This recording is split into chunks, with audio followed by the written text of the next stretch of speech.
Ang opisyal na pahayag ng Clean Fuel na tumutugon sa mga tsismis na kinasasangkutan ng ambasador ng brand nito, si Dominic Roque, ay naging mga headline kamakailan. Sa pahayag na ipinost ng kumpanya sa kanilang social media page, pinabulaanan nito ang mga kumakalat na akusasyon na nagsasabing niregaluhan si Dominic ng gasoline station. Binigyang diin ng management na hindi nagbibigay ng prangkisa ang kumpanya kahit kanino. Mahigpit na kinokondena ng Clean Fuel ang mga maling akusasyon na kinasasangkutan ng ambasador ng brand nito, si Dominic Roque.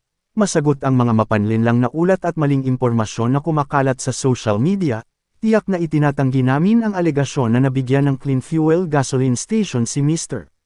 Roque. Bilang isang entity na pag-aari ng kumpanya, ang Clean Fuel ay hindi nagbibigay o nagbibigay ng prangkisa sa sinuman gaya ng inaangkin ng ilan, patuloy nito. Higit pa rito, tinalakay ng kumpanya ang profesionalismo ng aktor bilang isang endorser at kung paano siya nag-ambag sa tagumpay ng brand.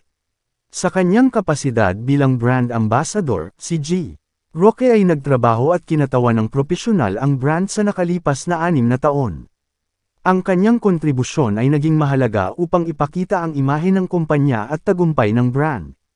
Please be guided accordingly. Dominic Carl Manalo Roque, better known as Dominic Roque, is a Filipino actor and model born July 20, 1990. Kilala siya sa kanyang role sa Ariana at May Isang Pangarap. Siya rin ang ex-fiancé ng aktres na si Bea Alonzo.